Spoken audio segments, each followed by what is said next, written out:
हनुमान म्हणजे मारुतीराया. हनुमानाची भक्ती आपल्यांना सर्वश्रुत आहे. हनुमान यांनी भक्तीमुळेच श्रेष्ठता मिळवली आहे.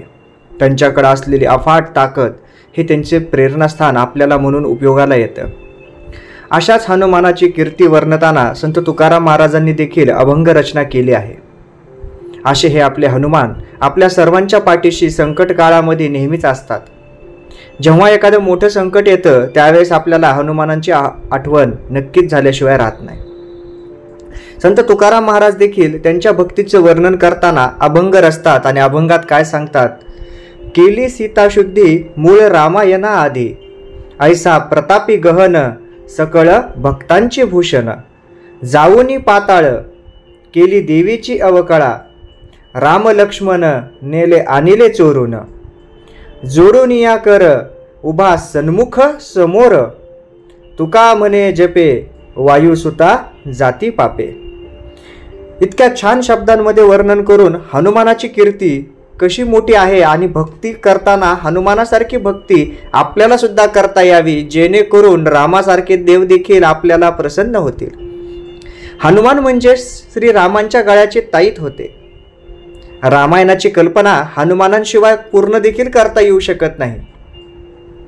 एवढी निस्सीम भक्ती आणि त्यांचं एवढं प्रेम त्यांच्या देवावर होतं, त्यांच्या प्रभूंवर होतं.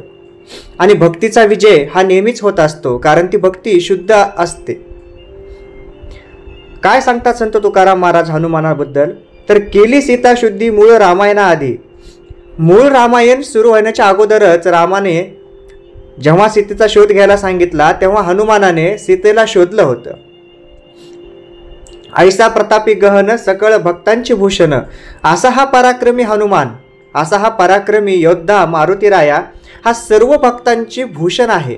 कारण या हनुमानाकडून कशा प्रकारे भक्ती करावी याची शिकवण आपल्याला घेता येते.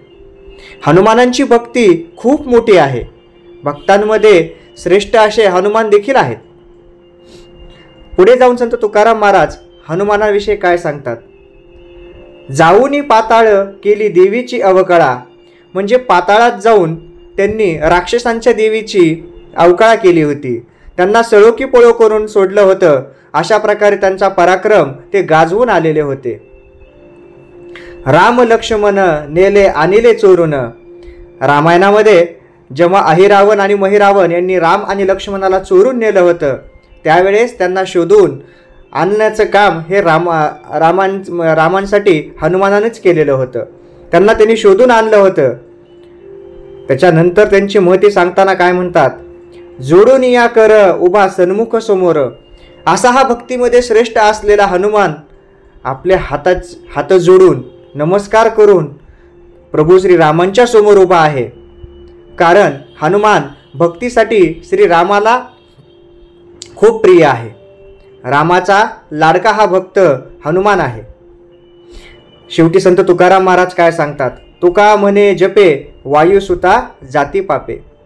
जर आपण या वायुसुताला, पवनपुत्राला, या हनुमानाला जर आपण जपलं, नामस्मरण केलं, त्यांची आठवण केली, त्यांच्याप्रती आपण श्रद्धा आणि भक्ती जर दाखवली तर आपल्या पाठीमागं आलेले सर्व पाप नष्ट होतील. आपल्या पाठीमागं आलेले सर्व संकट नष्ट होतील.